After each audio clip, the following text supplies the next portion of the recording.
Good morning and welcome to a beautiful sunny morning at Lake Keomah State Park. I am going to start my walk with a tree beside me in the neighbor's backyard.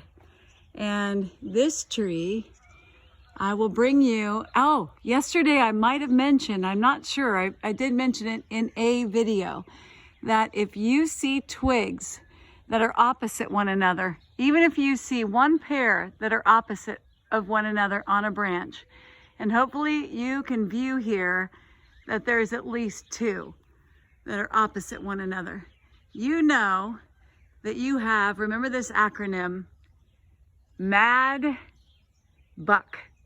You have a maple, an ash, a dogwood, or a buckeye. There's one more possibility, but those are the main ones. And with this particular tree, if it's either a maple, an ash, a dogwood, or a buckeye, this is not an ash because there's not a pattern of tight X's in the bark. That's one clue. Then I'm going to go over here to the buds of this branch and show you that indeed they are opposite, the new buds. I'm going to show you that at the end, the terminal bud is a single bud, although it can't quite focus. And then I want to show you where last year's growth started. Hopefully you can see the difference in color there and the ridge right here where last year's terminal bud was.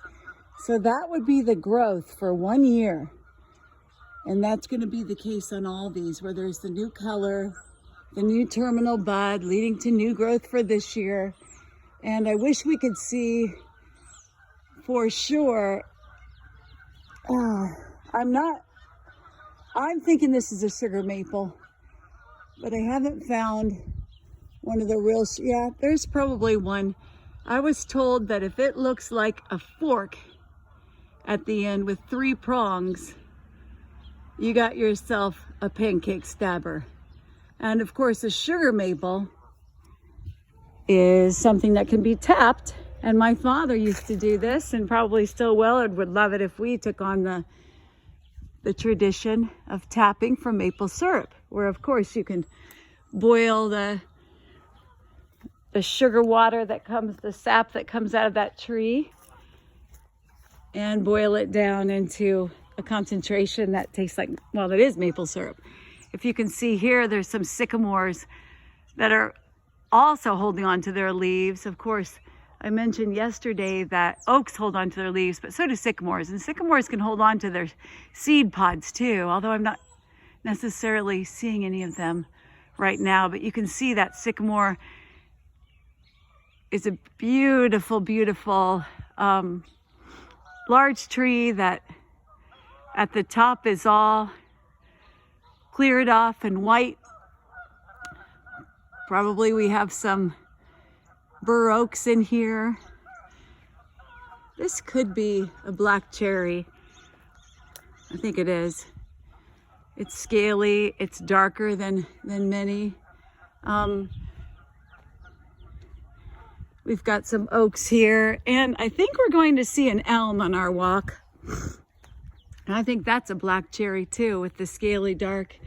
And as you can see, there's several trees in this forest that are affected. There's, I'll see if you can get real close up there. Well, I can't seem to focus in, but hopefully you can see some holes that have been dug on that tree. And of course, there's all kinds of signs of these trees dying.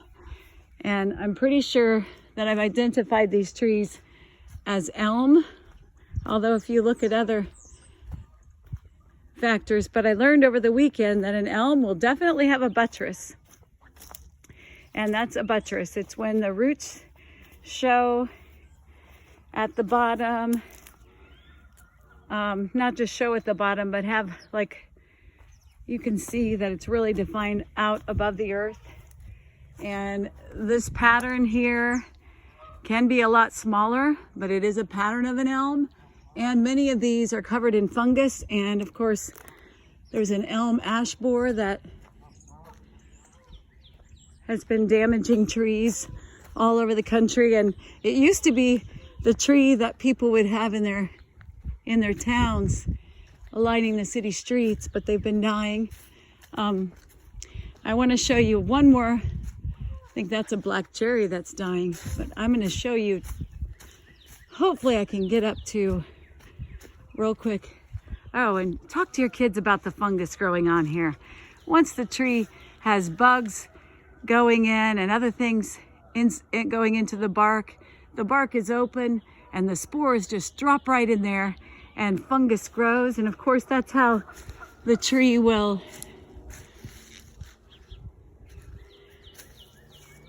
and everything else will decompose, is with the fungus, because they're decomposers amongst other organisms. And thank God for that, because imagine this forest if, oh my goodness, the homes that the wildlife make in these dying trees. Oh, another clue I should show you that I found to identify this as an elm. Of course, under the elm trees are going to be lots of leaves. Oak, maple, and the like. Hopefully I can find one here with some of the leaves that are, well, there's a lot of leaves here that are already long gone. But oh, here's a wonderful example of an elm leaf. Notice at the end of each of the veins, it's a jagged edge, but also, most importantly, is the bottom being irregular, especially in the American elm. But in the elm, the bottom of the leaf, the base right above the petiole, is going to be uneven. Now this one looks like it's broke off, so I hope I can find another one. I mean, God's doing his job here with the decomposers, so it's kind of hard to find them, but I am sure I will find another elm leaf that, well, they're all irregular, but they're also kind of, oh, there's a nice one. Well, let's see. Well, just take my word for it. I mean, everyone I'm picking up is irregular, even if a little bit of it's torn off. That's an elm leaf. They're all over under here, as are maple, oak. And yesterday I mentioned that the red oak family is the one with the points on the ends.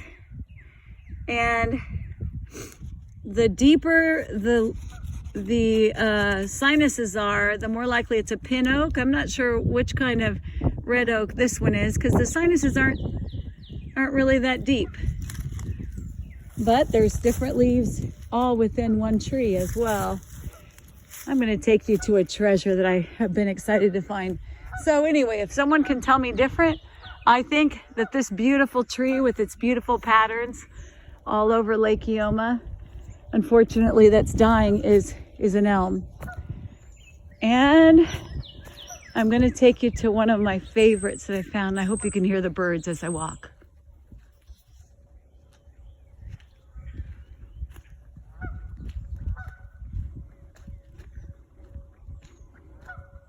There's another one of those beautiful, oh, and as it ages, notice it's real spongy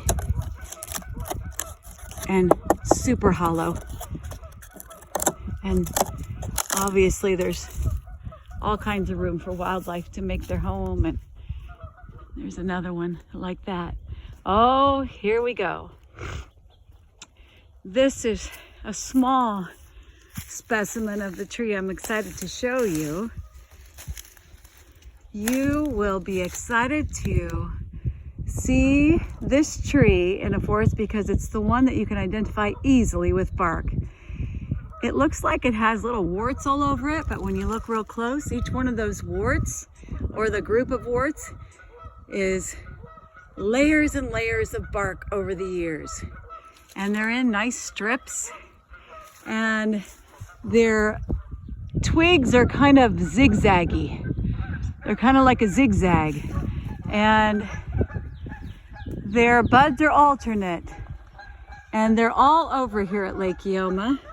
I will see if I can find a leaf. Oh, no, that's an elm. Well, their leaves also are jagged. They're a little more pointed, a little less rounded than the elm. I'll find another larger hackberry for you. Oh, and that's what it is. It's a hackberry. And there's several. One day I was walking out here and I was determined to figure out what that special tree is with these little lines all over it. There's a big one back there, but you can't see it very well. I'll come up to a couple more of those.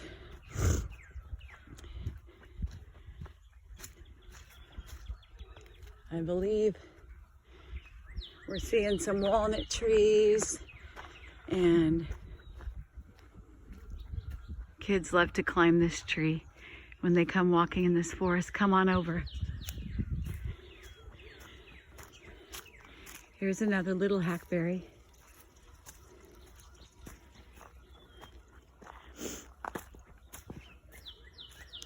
Here's a big old tree the wildlife is enjoying. I want to bring you to the hackberry before we get a little. There's another hackberry. I'm trying to look for a bigger one for you. Oh, and I will find some leaves too. I also have to get going because we're going to go visit the grotto today, as it's a place of beauty that's open for all, and probably hardly anyone will be here. Oh, here's a good sized hackberry.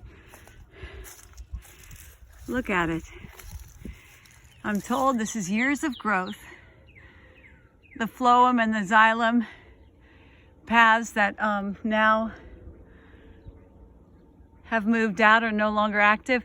There's of course new paths inside that bring the sap up and down the tree, and of course it goes up to bring water and comes down to bring the sugar newly made. After all that, photosynthesis happens. We can talk more about that later. But they're all over and the kids will be so excited. There's another hackberry, and this tree draws beautiful birds because they love to eat the hackberries. I think that's in late summer. It might be in some springtime. For sure it's late summer because they'll flower. And oh, I believe I found a hackberry leaf. There it is. That's another sign.